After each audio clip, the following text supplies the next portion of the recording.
SLBC 10Lలో 18వ రోజు rescue operation కొనసాగుతుంది. 7 ఆచూకీ కోసం గాలింపు చర్యలు ముమ్మరంగా సాగుతున్నాయి. ఉదయం అన్వి రోబోల బృందం 10L లోపలికి వెళ్ళింది. క్యాడవర్ డాగ్స్ గుర్తించిన రెండవ స్పాట్లో సిబ్బంది తవ్వకాలు జరుపుతున్నారు. 2 మినీ జేసీబీలతో శిథిలాలను తొలగించారు. వారి ఆచూకీ కోసం రెస్క్యూ సిబ్బంది షిఫ్ట్ల వారీగా 11 ఏజెన్సీల సిబ్బంది పనిచేస్తున్నారు. 10L చివరి 20 మీటర్ల దూరంలో తవ్వకాలకు అడ్డంకి ఏర్పడుతుంది. 10L లోపల నుంచి సాయంత్రం రోబోలు బయటకు రానున్నాయి. అలాగే ఇవాళ మరో 2 మృతదేహాలను బయటకు తీసుకురానున్నట్లు తెలుస్తోంది.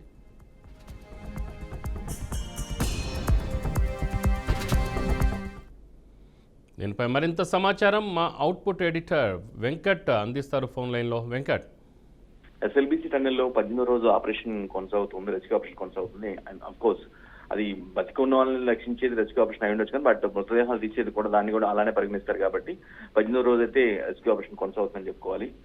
ఆల్మోస్ట్ అంటే ఎంత కష్టతరంగా మారిందంటే ఐఐటి రోబోల్స్, మద్రాస్ ఐఐటి రోబోల్స్ కొన్ని రంగంలో దింపారంటే వారి ద్వారా ఎక్కడ ఫైండ్ అవుట్ చేయొచ్చు, ఎక్కడున్నారు వాళ్ళు ఎగ్జాక్ట్ ఎక్కడ ఇరుక్కుపోయారు, ఏంటి వాళ్ళని ఎలా తీసుకురావాలి ఏంటి అనేది కూడా వాటిని కూడా యూజ్ చేస్తున్న పరిస్థితి కనిపిస్తుంది.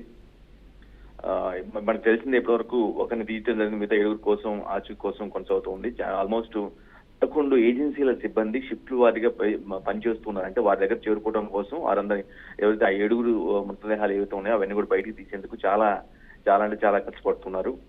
ఈ రోజు ఒక 2 మృతదేహాలు రావచ్చు అనే ఒక అంచనా అయితే వస్తూ ఉంది. అంటే సాయంత్రం లోపల మేబీ తీయగలుగుతారు అనే ఒక వార్త అయితే వస్తూ ఉంది. మిగతా 5 మరి పరిస్థితి ఏంటో వాళ్ళు ఎప్పుడు వస్తారు ఏంటి మాత్రం ఇప్పటికి కూడా తెలియదు. బట్ సహాయ బృందాలు అన్ని కూడా వాళ్ళ యొక్క మొత్తం పూర్తి ఎఫర్ట్స్ పెట్టి ఏదైతే ఛాన్స్ ఉంటుందో వారి చివరి చూపైనా సరే కనీసం వాళ్ళ కుటుంబ సభ్యులు దక్కించాలనే కాన్సెప్ట్ మాత్రం ప్రభుత్వం చాలా స్ట్రాంగ్ గా విల్లింగ్ గా చేయాల్సిన ప్రయత్నాలు మొత్తం కూడా చేస్తూ ఉంది. ఎట్టి పరిస్థితుల్లో బయటికి తీసుకురావాల్సిన అవసరం ఉందనే ఒక కాన్సెప్ట్ తో అంటే అత్యాధునిక టెక్నాలజీ తీసుకుని వారిని ఎక్కడున్నారండి వారిని ఫైండ్ అవుట్ చేస్తాం, వారిని బయట తీసుకునే ప్రయత్నం అయితే చేస్తూ ఉంది. బట్ సహాయ చర్యలకి ఇబ్బంది కూడా కొనసాగుతుంది. మధ్యలో కొంత నీరు రావటం కానీ, లేదంటేనేమో అడ్డుగా ఉన్నటువంటి ఆ డెబ్రీస్ ఎక్కువగా ఉండటం కానీ, ఇవన్నీ కూడా అది ఉండటం వల్ల కొంత స్లోగా జరుగుతున్న పరిస్థితి కనిపిస్తుంది. బట్ సేమ్ టైం 2 మినీ జేసీబీలను కూడా తీసుకెళ్లి అంటే ఉన్నటువంటి ఆ రోడ్ ని, టనెల్ రోడ్ ని మొత్తం కూడా క్లియర్ చేసుకుంటూ నెమ్మదిగా పోతున్న పరిస్థితి కనిపిస్తుంది. జేసీబీ సహాయంతో మనం చాలా ఫోర్స్ఫుల్ గా ఏదైనా చేసామంటే ఈవెన్ ఇప్పటికే ముద్దగా మారినటువంటి ఆ ముద్దగా భాగాలు అవన్నీ కూడా మళ్ళీ మిక్స్డ్ అయిపోయి చాలా దారుణమైన పరిస్థితి ఉండే అవకాశం ఉంది. కాబట్టి వాటిని కూడా చాలా చిన్నగా స్లోగా గైడెన్స్ ప్రకారం ఏదైతే టెక్నాలజీని ఉపయోగించుకొని ఏ విధంగా వెళ్ళాలి, ఎక్కడెక్కడ తవ్వుతూ ఎక్కడెక్కడ క్లియర్ చేస్తూ ముందుకెళ్ళాలి అనే అంశం పైన మాత్రం చాలా కీన్ గా అబ్జర్వ్ చేస్తూ ముందుకెళ్తున్న పరిస్థితి కనిపిస్తుంది. 11 ఏజెన్సీల సిబ్బంది షిఫ్ట్ల వారీగా పనిచేస్తున్నారంటే దాని ఇంటెన్సిటీ అర్థం చేసుకోవచ్చు. ఏ స్థాయిలో ఇంపాక్ట్ ఉంది.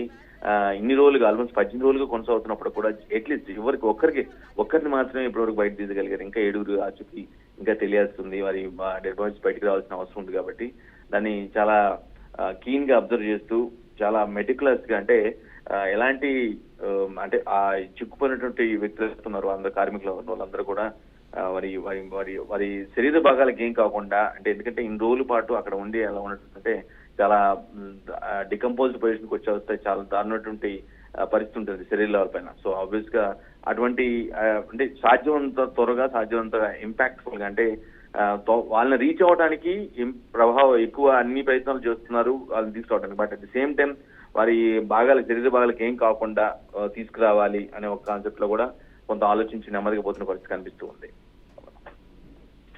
Right Venkat, thank you.